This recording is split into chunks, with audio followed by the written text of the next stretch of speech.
Okay, so question number 8 जो कि NEET 2022 में क्लास 11 के सिलेबस से रिलेटेड है। ये क्वेश्चन है the ratio of radius of gyration of a thin uniform disk about an axis passes through its center and normal to its plane to the radius of gyration of a disk. Okay, यहाँ पे ये question जो है chapter number 7 system of particle and rotational motion class 11th NCERT से related question है।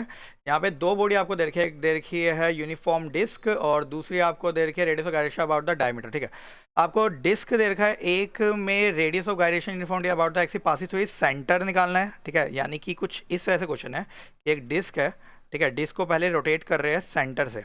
Okay, second case में ये एक और डिस्क है, बट ये डिस्क को सेंटर से रोटेट ना करके इसके डायमीटर के अलोंग रोटेट किया जा रहा है। कुछ इस तरह से क्वेश्चन दे रखा है, और आपको बताना है इसका जो रेडियस ऑफ गायरेशन आएगा K1 और इसका जो रेडियस ऑफ गायरेशन आएगा K2, इनका रेशियो कितना होगा। ओके, इजी क्वेश्चन है।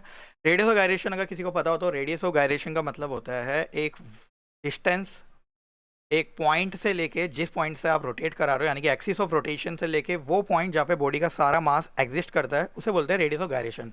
फॉर एग्जांपल, एक रोड है, ओके, एक रोड को आप यहाँ से रोटेट करा रहे हैं बीच में से, ठीक है, और इसका सारा का सारा मास इस वाले पॉइंट में एग्जिस्ट है। ठीक है, मान लेते हैं, कंसिडर कर लेते हैं इस वाले पॉइंट में आपका सारा मास एग्जिस्ट है।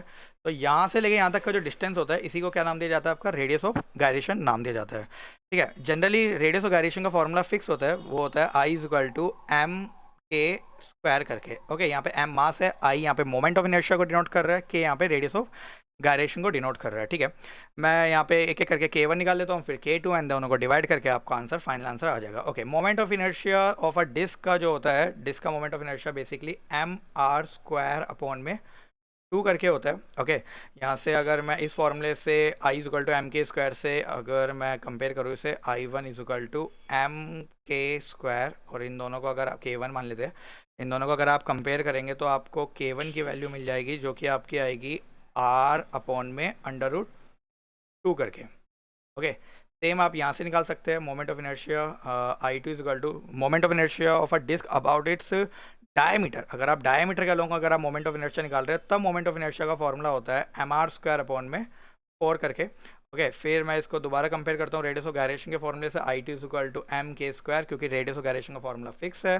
तो कंपेयर अगर आप करते हैं तो जैसे I2 से I2, m से m कंपेयर, तो के स्क्वायर की वैल्यू किसके बराबर हो जाएगी आपकी r² अपॉन में 4। तो यहाँ अगर आप इसको सोल्व करेंगे तो k की वैल्यू आपकी आ जाएगी K2 की वैल्यू, सॉरी, तो यहाँ पे रेडियस ऑफ गायरेशन जो होगा K2 वाला, वो आ जाएगा आपका R अपॉन में 2 करके। अब जिस कि इस क्वेश्चन में बोल रखा है कि आपको रेडियस ऑफ गायरेशन का रेशियो निकालना है, यानी कि K1/K2। सो K1 की वैल्यू है R अपॉन में √2 और K2 की वैल्यू है आपकी R अपॉन में 2। और अगर आप इनको सोल्व कर लेते हैं तो ये आएगा आपका 2 अपॉन में √2, जो कि ऑप्शन में फिलहाल नहीं है। कोई बात नहीं, आप इसको रैशनलाइज कर लीजिए, √2 मल्टीप्लाई √2, क्योंकि नीट में ऐसा होता है कि ऑप्शन के अकॉर्डिंग आपको आंसर बनाने पड़ते हैं। तो इसको आप सोल्व करेंगे तो आएगा 2 अपॉन में 2, 2 से 2 कैंसिल, तो आपका फाइनल आंसर जो जाएगा वो जाएगा √2/1, यानी कि इसका जो राइट आंसर होगा वो होगा ऑप्शन नंबर 2, √2 अपॉन में 1।